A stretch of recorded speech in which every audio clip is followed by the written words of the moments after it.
Grand Rising. Welcome to Guided Meditations and More. Today I'm your host, Raan Oosha. Guided Meditation is a podcast you can find on YouTube and Facebook, where Ade interviews spiritual teachers and practitioners, and also runs guided meditations. This is a part 2 to our conversation. We spoke a few weeks ago, and because of time limits, we ran out of time, and we thought we would continue the conversation today. So, Grand Rising, Brother Ade. Grand Rising. Thank you for doing this. It's good to be here with you. Thank you for the honor of hosting your show. Usually we start with the bio, but we did that in the first interview. So today I thought we'll start with a piece, a short story or poem that Ade wrote, which brought us some really interesting points. There are no winners or losers. There is only the one self reflecting itself to itself through different forms and personalities. Consciousness has the power to become fully identified with the dramas of life. But then a soft inner voice is heard, wake up. This brings us back to ourselves. We realize that we never moved, but it was the mind that seemed to move. So important to keep it simple, move slow. Appreciate the small but profound things, such as the senses and the emotions, pleasant and unpleasant, and reach out for help when needed. There are so many therapies, 12-step groups, spiritual modalities, and other support groups out there. We all have some inner work to do.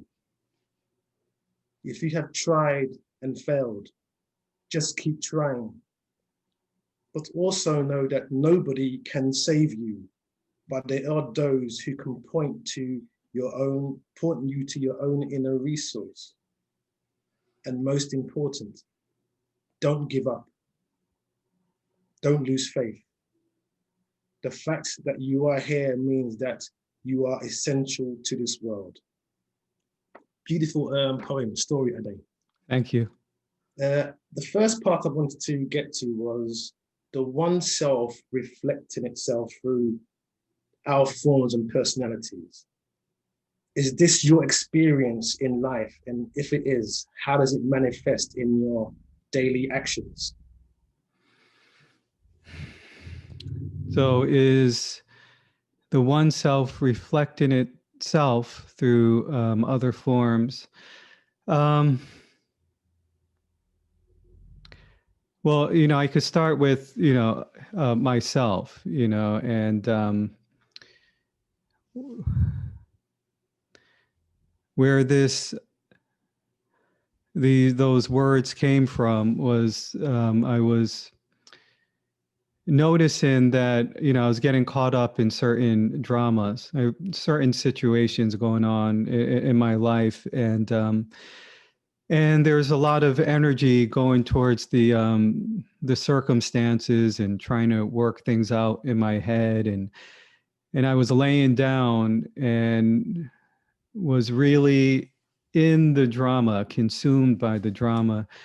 And then there was a voice that said, wake up, and in an instant, everything went away and I was just right here, so I was pulled outside of that drama.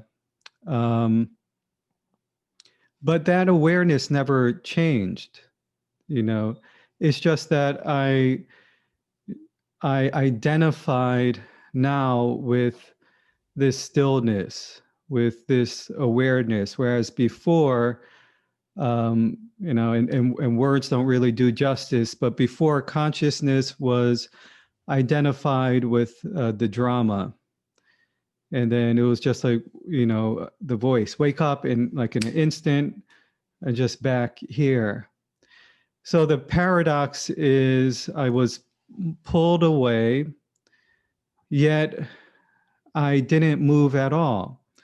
So both things seemed to happen. There was this seemingly identification with the personality and the story, but yet in awareness was never really it was identified. It goes fully into the character. At least this is from my perspective. While at the same time, it was there was this um, there was a perspective that was outside of everything. And so this identification just fell away. And so the consciousness reflecting itself. So there's in other forms. And what I would say is the thoughts and personality, I would consider a form as well. So that was consciousness reflecting itself to itself, so within this one form, so I observe it in that way. And from that place, I also observe it in relationships. So there may be someone who kind of rubs me the wrong way, in a relationship, or a family member, whoever it is. And sometimes they may trigger me, and I may draw conclusions about that person. Well, this is that person. They are an angry person. They are manipulative. They are whatever they are doing, and they shouldn't be living life the way that I think that they should be living it. So that's the judging mind. But when I'm observing from this place of awareness, then I see that there is just that, and what I'm seeing in them is an interpretation, so it's not really who they are. It's my interpretation.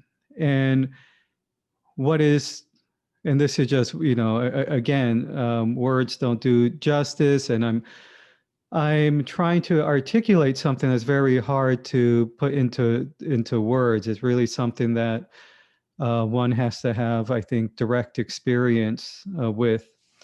And also, I will also say that I'm speaking from my level of awareness, and I always leave room for more to be revealed, and there, may be other layers to this. And so,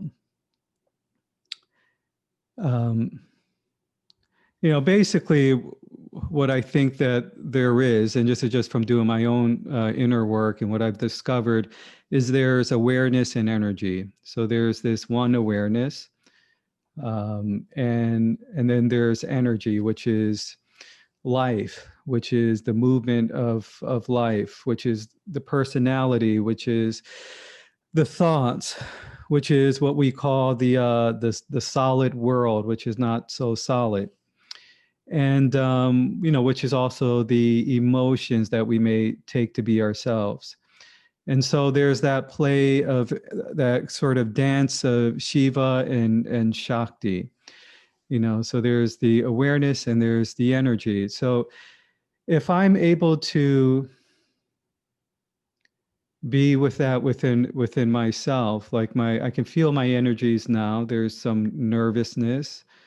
There's a little bit of I can notice the thought patterns come up. I can notice the old negative beliefs, that have been ingrained since childhood, and they have this negative belief, oh, you're not good enough. It's very subtle, but they have an emotional kind of charge to it. Now, if I go beneath that, I can feel the energetic sensation, of that, and when I start to get to that point, then the words that I'm saying now is just sort of a vibration and a unique, and it's not, unique to me, but other people experience this, a kind of unique vibrancy, energetic quality that I feel here. Well, and also the shared experience, this kind of co-creating aspect between you and I and whoever else is here watching as well. So all of this comes into play, and all of this is the one awareness reflecting itself to itself. So it's having this, it's enabling consciousness to have this experience. So that's one interpretation from one level. I know that there may be those that say there is nothing, and there is nothing going on at all, but and I think from one level that's true as well. So I don't know. I hope that answers your question. So this call to wake up, was that a spiritual awakening? Would you define it as that? This just happened the other day, so it and that has happened. See, I it seems to me like consciousness plays this game of hide and seek. That and I don't, and I have no idea why, or what the purpose is, or when. But it seems to me like when you're a kid, you sometimes like to be scared, or you'll play certain games, like you'll pretend to be a teacher, pretend to be the parent, or you pretend to be scared. That's a good one. Excuse me. And you'd get frightened, but there's nothing, there's no monsters there, there's nothing, no danger. Excuse me. But you're able to, you're afraid, and you're fully invested in this sort of game, and then at a certain point you just put it down, and okay, I'm fine, or maybe your parent comes in and says, no, everything is okay. So I think part of this is just for fun, I just for play. I like the word play, because it's connected to innocence, and growing up,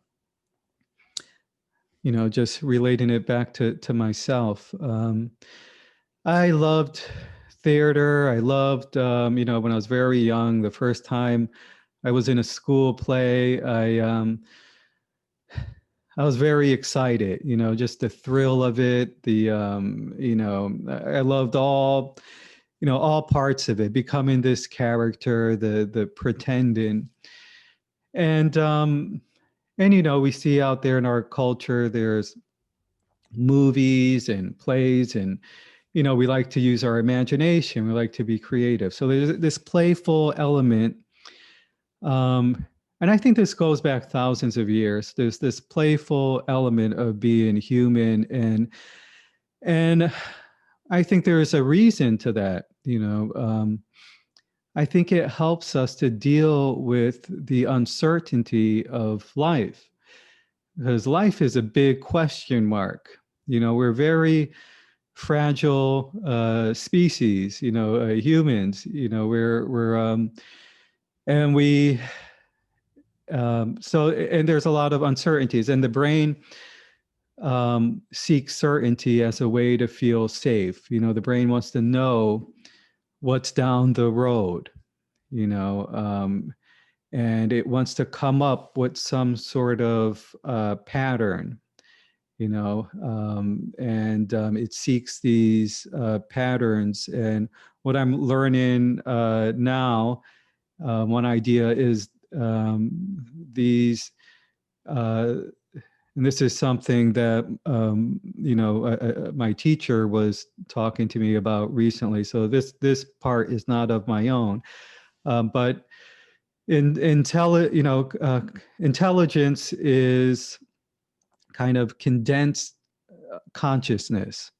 So consciousness condensed is intelligence, and that intelligence condenses into form. And intelligence kind of works hand in hand with patterns and repetitions and things of that nature. And I just bring that piece up because to kind of pinpoint this idea that we are seeking, the brains is developed to seek certainty.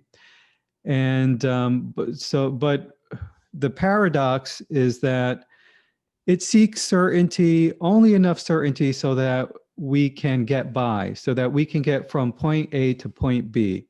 So we know where the quote unquote, we know where the refrigerator is. We can put our hand out, open it, we can reach in, and, we have names for all of these things. So there's a kind of blueprint for life. So, and this shared reality that we've all sort of agreed on,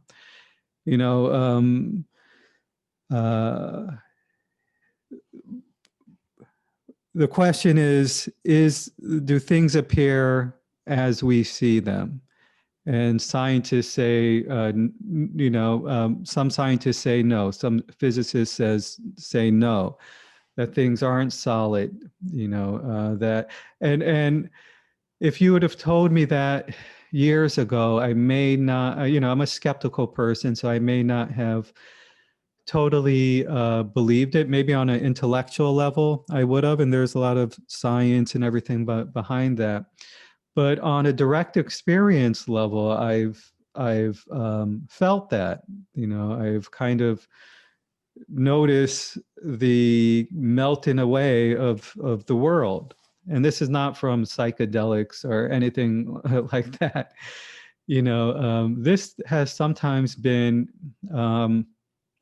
in just a moment of that, that wake up call, like just a moment of the identifying with that I sense, and not the I, personal I, like I am Ade, I'm a man, or, that I do this, that, but the universal I, this I, that some people call self awareness,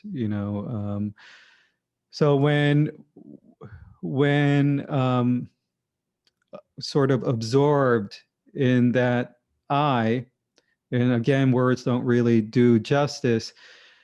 What I've noticed, what we call the physical world can seem to just break down, and it just changes. It becomes like a soup of energy. And while that's happening, I notice that the brain consciousness gets very scared. The ego starts to put everything back together and try to put the patterns, try to make order, try to make sense of everything. So it's this kind of, and that kind of, I think, is necessary to keep, for at least from where I am, maybe some people can be in that state and be okay. But for me, maybe it was, it could be this, it could be too overwhelming, that's, so it for me, sometimes fear comes up, and I notice the physical world coming back together, and I'm kind of losing that, right, the thread of the question. Oh, but playfulness. Okay, so so to deal with this, so I think in every human, I could speak for this, for myself, that there is this knowing that things are really not as we perceive it, and that there is this uncertainty. And I think we need kind of the playfulness to be able to deal with that in a way that is will serve us, so that we're relaxed, we're not so stressed, and it's not so kind of overwhelming. So I think that playfulness is important, and part of that is when I am in my dramas, if I can remind myself that it's just a play, then that could be, helpful. I'm sorry, I kind of lost the thread of the question, but if you could bring me back to the question, that would. No, it was fine. You went with it, and you left off with the traumas and the emotions that we go through. That in the moment, sometimes we get lost in it. It's only later on we look back and reflect. How can we stay with it in that moment? Okay. Yeah. So in the moment, when when a situation happens, let's say I'm in a argument, or something like that, and I'm triggered, and so is the question, how can I stay with this, identifying with awareness? Is that it? Yes. Okay.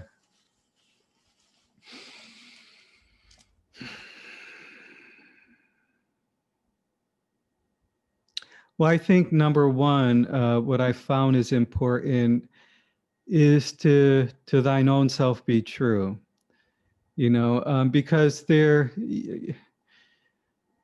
ego could get into this game, and when I say ego, that's a kind of a loaded word, and there's so many different definitions or ideas, and it comes with this negative kind of perspective as well.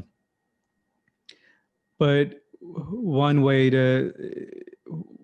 I could define it in this sense is the protective mechanism, or one person has called it the conceptual matrix of identity. That's another sort of a pretty cool way of putting it. But I would say, to thine own self be true.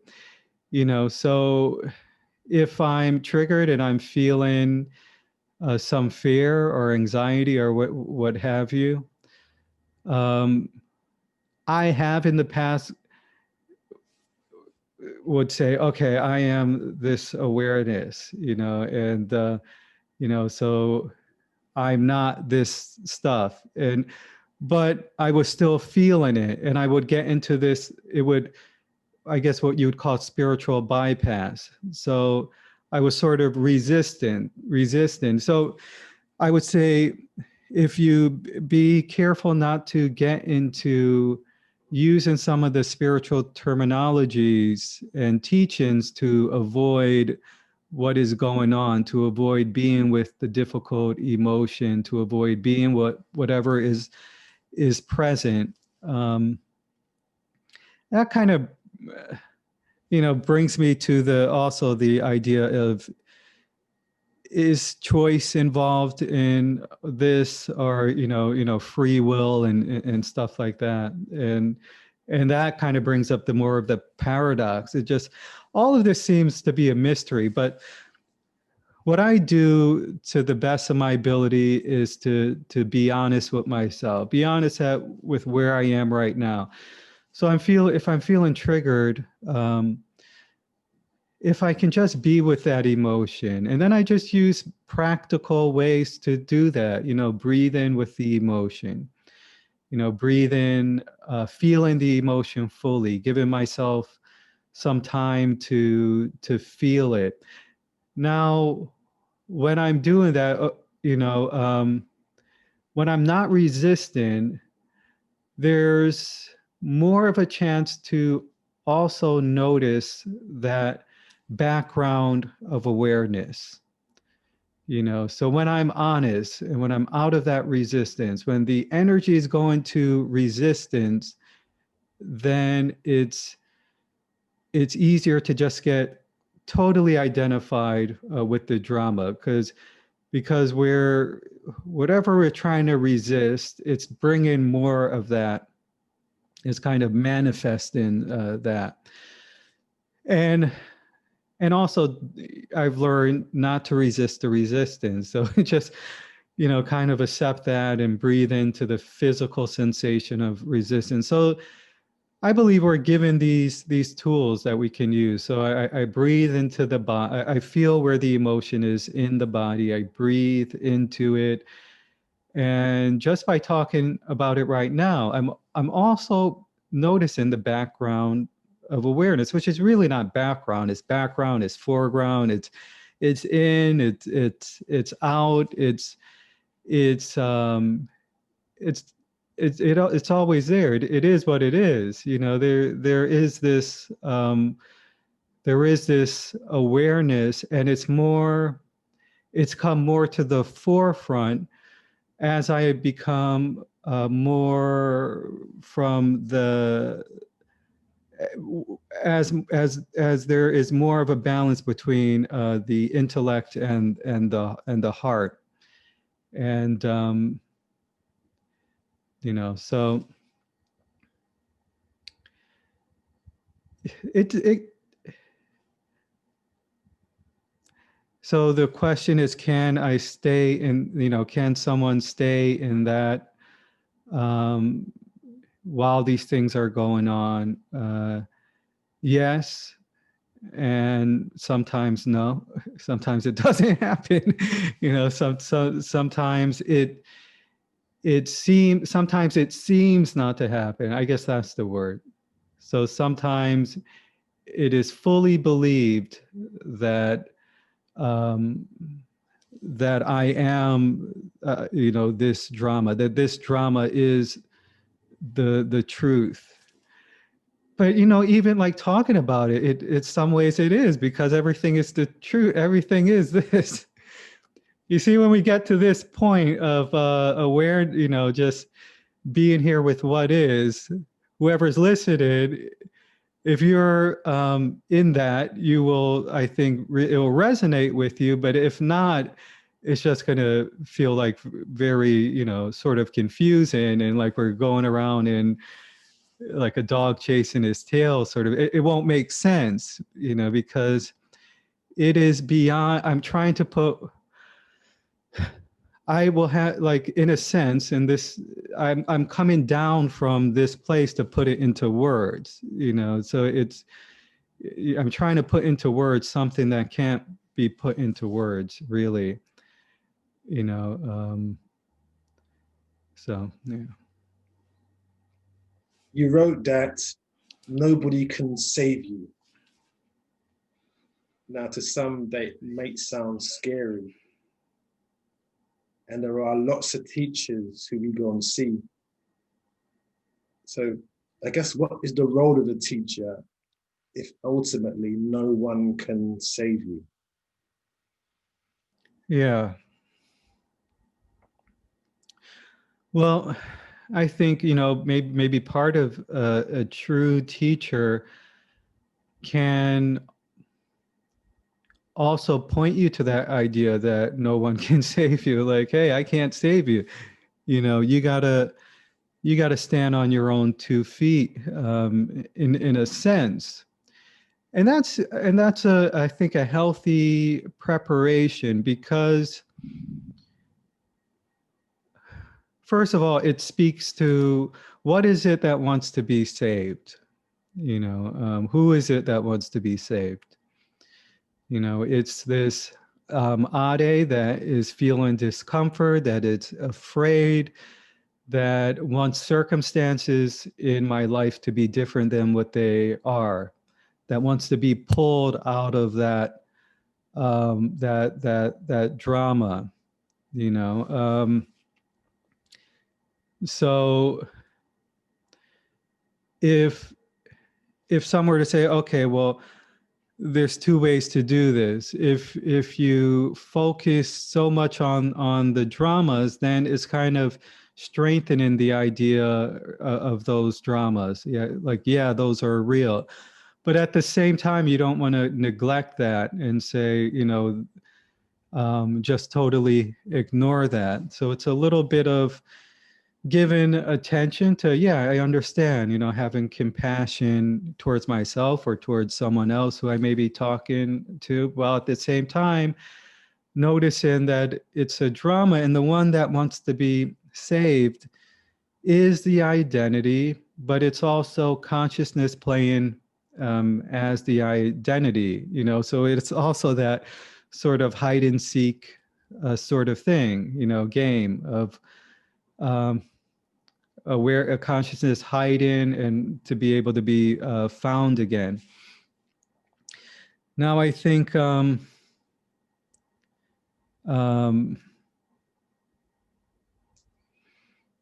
losing my train of thought. The preparation. So obviously, to be human, we're going to come up against with everything that it means to be human, or a lot of what it means to be human, which is the loss of loved ones. No one can really save me from that and the pain that it may cause. And in a way, maybe I'm here, to experience those things. And, and even if you have the best life, you're very wealthy, you have all of your needs met, you're going to lose loved ones, and this body is going to deteriorate and die. This body will go. You'll go through some pain. And when there is total, full identification with the body and the person, that could be a difficult process. And I think no one can save you is just recognizing that we have to go through this. No one can really take our hand and go through this with us all the way, in a sense.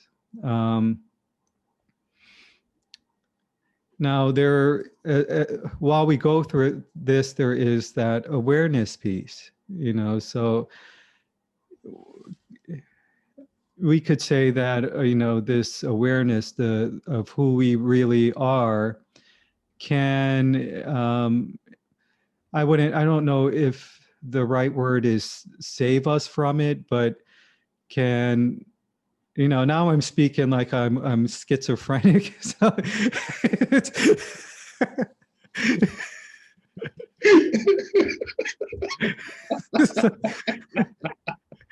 it starts to sound like really ridiculous. There's just, so it's hard to talk about these things after a certain point. I'll say my personal, my personal life, I've wanted to be saved.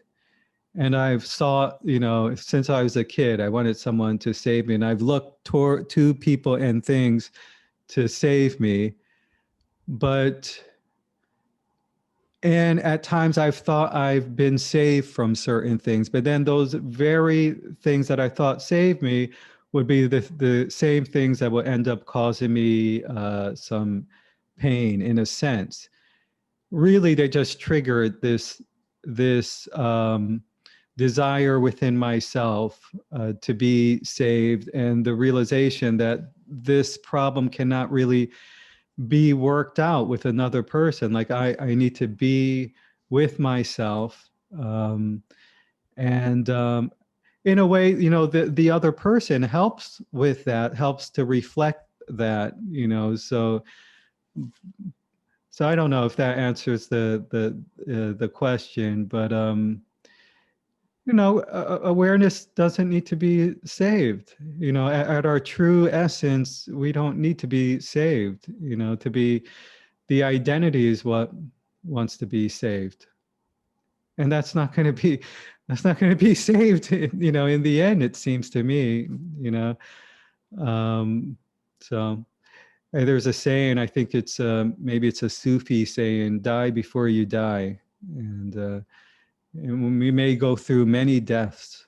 I've gone through a lot of grieving process of different parts of my, aspects of myself have just kind of fallen away, and more of these things start to fade away. And as that happens, while that is happening, I think the spiritual practices and other things I do also help to ground me and give me a sense of a sort of foundation going through. A lot of this stuff is energetic stuff as well that has happened too. So at the moment you have guided meditations and more. What made you start doing the guided meditations? I started back in March when I'm in New York. So COVID pretty much blew up here. Like in New Rochelle is when the first reported cases started it started there. And I'm about 5 minutes from New Rochelle. I'm in Westchester. And then, a lot of people, they started with the quarantine, and, people were isolated, and really, I was talking with my mom, and she has some trouble sleeping, and she was a little bit stressed about the COVID, and I was talking to her about meditation and sending her some things, and she has friends as well that were interested. And I forget exactly how it happened, but at first I just posted a few videos for them on my regular Facebook page. And then I started making a regular thing, and I would send them to my mom all the time. And there was a few people that would watch. And one of them was an old friend of mine, who I kind of grew up with. And he was watching it pretty regularly. And then he said, why don't you have a page dedicated to this? And I said, yeah, that's a good idea. He said, so you can just direct people to that. And so I started the page, Guided Meditations and More. It's not I don't know if it's the a pretty simple sort of title. I didn't know what the more would be, so it was just going to be guided meditations, and I posted things. And so there were two reasons. First, to offer support, offer guided meditations, and also, to kind of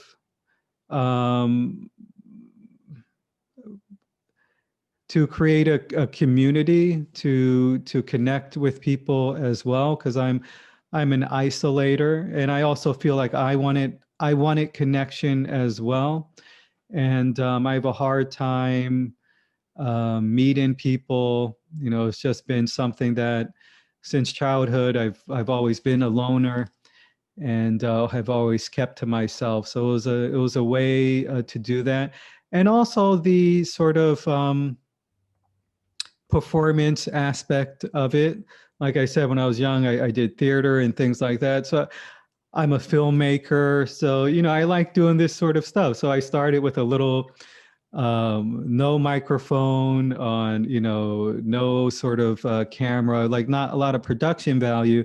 And then as I was going forward, my filmmaker part of myself was like, oh, that the frame doesn't look good. So I started, and this is all in fun, so that's the main reason. I enjoyed it. I wanted to improve it.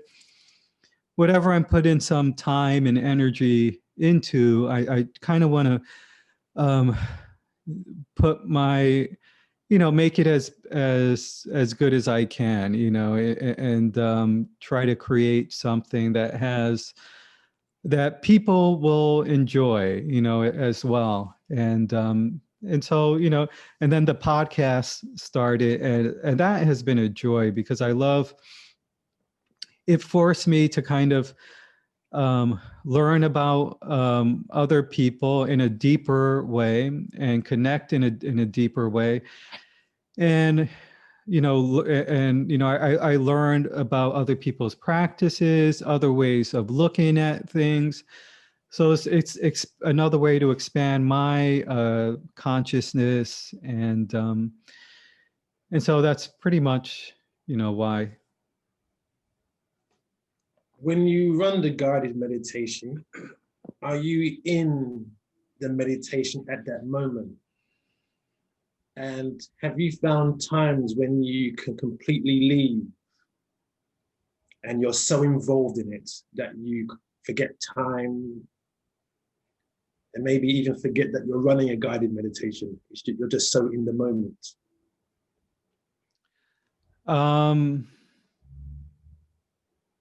Rarely, there's been moments where I have gone into a sort of, I haven't kind of checked out.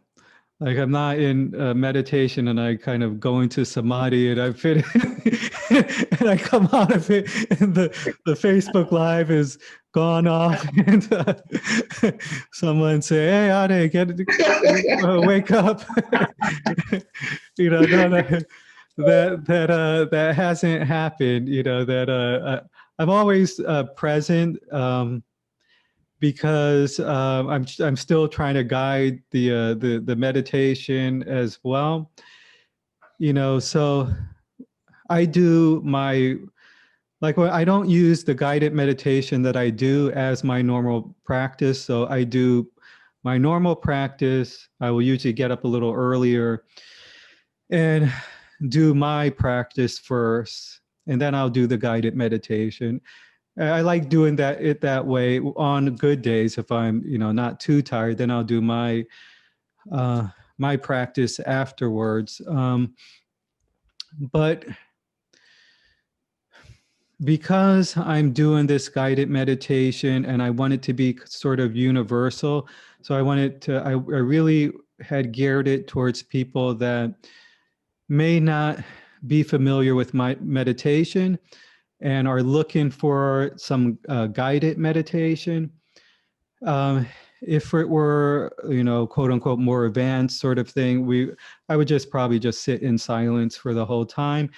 And then I don't have to do any guided. So I could really go sort of deeper into that in a sense. But even when talking, as long as there's this, like when we're talking now, there's this sense of, awareness. So there's no deeper or anything like that, it's just being, it's just, as Ramana Maharshi says, be as you are, just be as you are. I notice the words, I notice the thoughts, I'm aware of my surroundings and everything, but there is the self, there's this awareness that permeates all of this, and so when doing that, it's not a checking out, it's being fully present, being fully here. And so when I'm doing that guided meditations, there's and words, can't really do justice, but there's more of a relaxing with what is. But then there's times when I'm doing it and I could really feel more of a struggle, more of that critique sort of voice coming up and things like that. Or this fear of, oh, I'm losing it, which, like, all these, like being here right now and with awareness, all of those things I said sound silly, that, from this perspective, from this view. But at times it doesn't feel silly. It feels very frightening. It feels like I've lost something, consciousness fully becoming engrossed and involved in the drama of life, which is magnificent that we can do. We can fully get invested in this sort of, that's the power, of consciousness, like all of these things. I don't look at it as necessarily a bad thing. It's really a miracle, that we're able to do this, that I'm able to see this computer, that these words are coming out, this vibration, this feeling that I am this person, Ade, and I do this and that, and like all of these stories that feel real, this room, like everything, like it's really, this sort of creation that we've co-created in a sense is really fantastic, So what comes up for me at those moments is gratitude. So I feel very grateful for being alive, and for being a part of this, so. Those spiritual teachers or practitioners you've spoken to, what have you learned from them? And what have you learned about yourself while you were listening to them?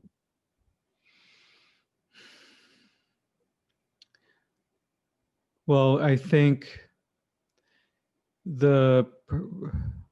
besides my current teacher is Alan Morlock, and I've learned a lot from him, just being in his presence, when two people can physically, we're able to meet each other.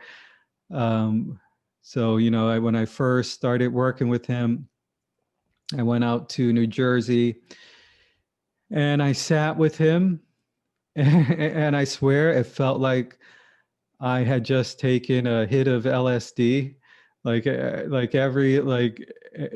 thing I was talking to you before, it happened as he was talking.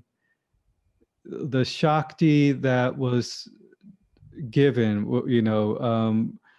that was, I would say this, and he may say something differently, so this is my perspective. So what he transmitted, or what was felt, like it kind of like broke down the sense of reality the sense of what I took to be reality. And I felt like I was kind of like I would lose myself in a way, like even the physical world was breaking down. And then some fear, rightly so, that protective part, this fear came up to try to put everything back together. So that happened right away with him. I've had that direct experience when I wasn't with him, more times than I could count. But when I first met him, that happened, and yet I was expecting some, big words about consciousness and this and that. But what he focused on was, how are you feeling right now? What's going on in your life, and okay, oh, you feel some fear there. Okay, why don't you feel that fear? So I saw right away that wasn't attractive to me. Like I was thinking, I want to get away from that stuff. And he was kind of saying, no, you got to get into that, feel that, be with that. As long as you're resisting that in some way, it's going to be this clever, it'll be this little place that the identity can hold on to, and so, and he's taught me a lot throughout the years. We've been working together for a while. Now, before that, I've had Thich Nhat Hanh, a lot of his teachings. I really resonated with him. I would say one of my teachers I really hold very dear to my heart is Ramana Maharshi.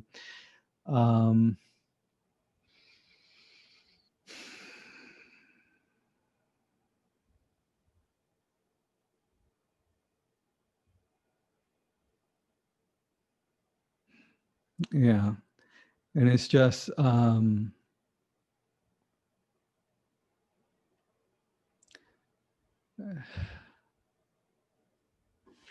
it's hard to even say like what say much about that, but I've had a dream, that was not a dream with him in it. And so when I first came across his teachings, and I talked about this in the last interview, Who Am I? It really brought to light something that I've always felt. This awareness has always been there. So when he pointed to that, it wasn't like something new, but it was a confirmation of, and I used to do this self-inquiry practice as if like similar to like breathing air. I was very obsessive with it to probably an extreme, which was probably not good, but I would do that inquiry all of the time. And so that was the like kind of my initiation in a way. And then I had this dream with Ramana Maharshi, and this was during a time where I was having a lot of like, I guess you would call it Kundalini experiences and things like that. And it's not something I didn't do practices to bring on Kundalini. I tried to sort of, I don't have anything against that, but I've just never been directed into that way. Mine was more of a questioning and self-inquiry and things like that. And also devotional type of elements there as well. But so it just came on all of a sudden. It really scared me a lot, these Kundalini experiences. And with them, I'd get a lot of visions. And at times I would see all of these symbols flash through my eyes, like symbols of Egypt, and like going back like years and years and years, all of these things just flashing through. Like I see all of the world's history, and it just went by in a second. It just went like a deck of cards, like choo, choo, choo, choo, like going very, very fast. And at times, there's a few teachers. One teacher that I came into my dream was Sheikh Ahmadu Bamba. Sheikh Ahmadu Bamba. He's a Sufi sheikh. He's a Murid. So he is based from Senegal, Africa. And just when I say his name, I really feel it, the energy of it. So he's what they call a Murid Bifal. He's a Murid. He's Sufi, and he was around, I think, till 19, and I'm going to get this wrong, and I'm sorry if I do, maybe 1919 or somewhere around that time period. But I started to learn about him through others, and I went to a few Sufi circles And so I one day had a dream that I was washing his feet, and, and he wears, I wish I had a picture of him, but there's only one picture of him that was ever taken. And he's wearing all white robe with the, I think it's, I don't know if it's called, I forget what it's called. Is it called a hijab that goes over the head? So he was wearing that, and you could only see like sort of this part of his face in the picture. So he came into my dream, and I was washing his feet. And what I remember is this profound silence that reverberated through everything. It was so powerful. He didn't say one word. He was just sitting there. All I felt was this. And I just felt so much gratitude for being able to wash his feet. Like, and so that was that dream. And so going back to Ramana Maharshi, so I was laying in bed, and then I just felt a ringing vibration run up through my feet into my body. And it was just, my ears were ringing, and I just went into this dream state. And I was walking in what I took to be India, and there was this outside area where people were sitting around this older-looking Indian man with a gray beard, and he was playing an instrument. And he was sitting there, and I sat down, and I looked at him. And when I looked at him, normally when I look at someone, I get a little self-conscious when they look at me. I think I'm being judged. What will they think about me? But when I looked at him, it was like looking at myself. It was just total love, total openness. And I sat down, and then eventually he called me over. He sat me down next to him. And he gave me the, what's it called? Tangerine? I forget the instrument. Tangerine? Like I'm mixing up a tangerine that you eat with the instrument. Tambourine? I forget the name. Yeah. So he gave it to me, and he started showing me how to play it. And I was getting a little bit nervous that maybe I might be taking too much of his time, but immediately I knew that there was no time. Like time was off the table, and he was just there, and he was showing me how to play this instrument. So the message I got from, and it was just total love. The message I got from there is, you have all the time you need to do whatever you need to do here. Like I'm being guided.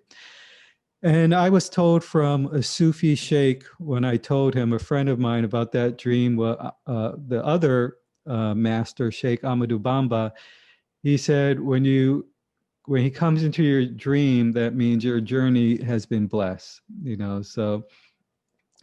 Now, I'm always a skeptical person, but I must be hard-headed, because I get some of these experiences, and it just kind of knocks me off of my kind of rigid way of seeing the world, and so that's one of the few of the teachers. Muji as well. I used to watch a lot of his satsangs. Robert Adam as well. And there's been a lot in life, life relationships have been one of the best teachers. My kids, there have been so many different teachers, that have taught me along the way. What's been great on your podcast is the diverse group of people that you yourself have interviewed and that you've introduced to us. How did you pick the people that you were going to interview? So a lot of them were the people that I were kind of having a relationship with online, like Facebook, and that's where you and I met, and just kind of feeling their presence and feeling like they would be a good addition to the podcast. You know, someone who was just interested in connecting with in that way, and in being in this space with, and so I look for people like that. And yeah, diversity is something that is very important to me. And I think, so just like with movies, you know, I want to make the type of movies that I want to see. You know, those are the type of movies I want to make. I'm not going to make, you know, something that I just not want to see. So I want to um, uh, bring people on this podcast that I would want to watch. And I notice when I watch there's other podcasts that are great with other, you know, kind of spiritual podcasts out there that have a lot of very intelligent, very, you know, people who have been on this spiritual path for many years, who are teachers. There's a lot of them out there. But I noticed, for me, they don't they may not connect with people, you know, like me. They may not connect with some, you know, I was, just to be very you know, very to the point, like I wasn't seeing a lot of people of color, and you know, diverse people in that way. And you know, and so what I felt like being a person of color, you know, myself, you know, being African American, and my family has gone through, and we've tracked down on my dad's side of the family, my great, like 6 generations back, my great grandmother was a slave, and we found the records of that. And not only was she a slave, but she was hung for murdering her master. And we found the court records. My family has tracked that down, and so that tells me there was trauma there that was passed down that we're all dealing with. So I have my unique set of traumas that um, I'm looking for, that other people may not have that piece, you know, of it. So, and I'm starting to learn more of that. I've actually posted on Facebook. There's a talk with a somatic, a guy who does somatic work, and what he talks about is how people of color have had specific traumatic experiences that are in the body collectively of groups of people. And so to deal with things of like racism, it's not just about treating these people in a certain you know, way. You know, it's also about being able to in some way be with their, having some sort of understanding. First of all, they would have to be with their own collective traumas that they've been through. Like if you take the examples of maybe Europeans, like why they left. There was a reason why they left Europe, and you know, so finding the traumas that are there that they may not even be aware of as well. And I know I didn't mean to get into race and stuff, but you know, to first be with that, and then to have space for collective groups of people of color that have their own trauma, and this is where we would need to work together. So we can work together and And just like be able to be with that person's experience. So have that person share how they're feeling and being able to feel that and not run away from that. Be with the discomfort of that and not run away from that. So in terms of things like racism, I think we have to be able to get into a deeper level and get at some point to be able to work with each other in that way. If we are going to, and what this guy was saying is this is not going to, this issue of racism is not going to be resolved for generations to come because it's going to take some time to get to that place. We could change all the policies and do all that stuff and surface level things, but you know, I feel like we need to get to this place of um, being able to really live in a more of a communal sense as a community rather than this kind of rigid individualism, you know, that everything's okay as long as I'm not hurting anybody and I'm getting what I want, then I'm fine.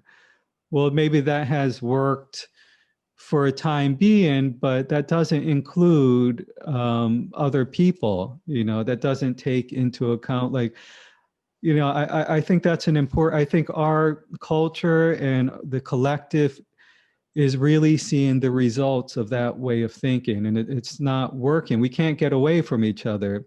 It's like we're all fish in the same ocean, you know, and going back to awareness, we're all consciousness playing as these different forms. And so this expansion, I think, in a way needs to include everyone. Like we can all kind of rise together and individually at the same time. But I think both needs to be done.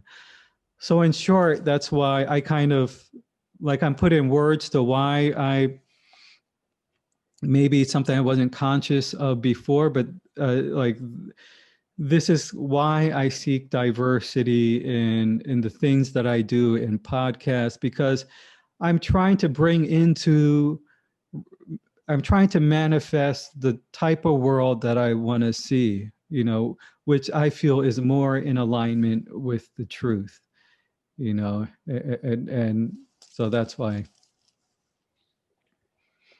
Ade, you wrote on the last paragraph, you said, and most important, don't give up, don't lose faith. And the fact that you are here means that you are essential to the world. So Ade, see, we are essential to this world. We're here, it seems. Is there purpose? What is your role here?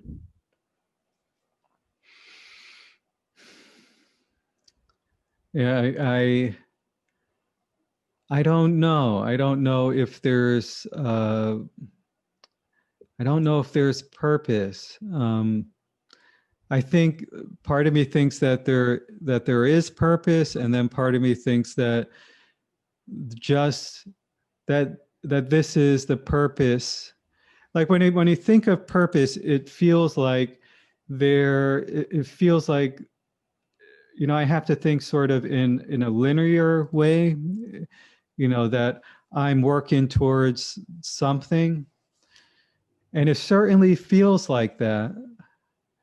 But then from the perspective of this awareness, then the purpose is right now. It's like life is living itself. Life is just happening, you know, and like when I look out in nature, you know, there's this harmony, and I don't know what the purpose is. I mean, you could say that um, you know, something is destroyed out in nature so that something new could come. You know, there's practical ways of saying these things. So I don't know if there is purpose, but I find it, for me, useful to kind of set a GPS, an inner GPS, and direct myself in, head towards a certain destination, so, or else, it's kind of like playing my part. So yeah, I don't know. Like, is my purpose? When I was growing up, I thought, when I was in college, I thought my purpose was to be a big famous film director, be like a Martin Scorsese and things like that, and make all these films. And but now, after being on this spiritual journey, like, I can look at that and say, okay, well, so what? I do all that stuff, and yeah, that's great. And maybe on one level that could be called a purpose, but it still feels like it's lacking something. Like there is, I don't know. I don't know if there is a purpose. I read this book. I don't know if you ever read The Alchemist. I mean, he says in the book that that's what life is about, is to find that purpose and to go after it.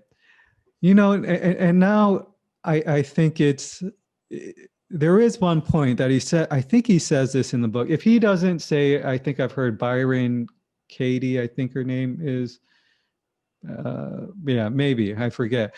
But it seems like it's not as much about the purpose, but about the leap in, just jumping off the cliff into that, jumping out into that unknown, jumping out into uncertainty. So just living, we're here, so we are meant to be here. And if we're all parts of, the fabric of this existence, then I feel like, go, then live, really, truly live. And what that means to me is, noticing whatever obstacles seem to be there, and confronting life, being fully involved in life. Also, I feel like, being, and I'll use the word love, love in life, appreciating what's here, appreciating other people, and because I can feel that when I am just being kind to another person, it feels like I'm more in alignment with the flow of life. And being kind doesn't mean being a yes person. That's one of the things that I'm working on within myself, is I'm a people pleaser. I have some sort of, I would call, codependent qualities, like don't know how to say no, and all these things are not healthy for myself and the other person that I'm in that dynamic with. So it's like I kind of look at it as like working all these different levels, of life. So. Well, Ade, I think that's a great place to leave it. I'd say thank you very much for sharing your knowledge and information. Thank you very much for giving me the opportunity to interview you. And thank you very much for sharing your meditations, because sometimes I feel that we forget that we don't know where these things go to. People we've never heard of, will never meet, never met, will read them, will watch them, will be involved in the meditations. And even if they get just a tiny thing from it, that's a great thing. Yeah, and then I just want to say thank you for inviting me here to have this conversation. I enjoy just being here with you, and I don't.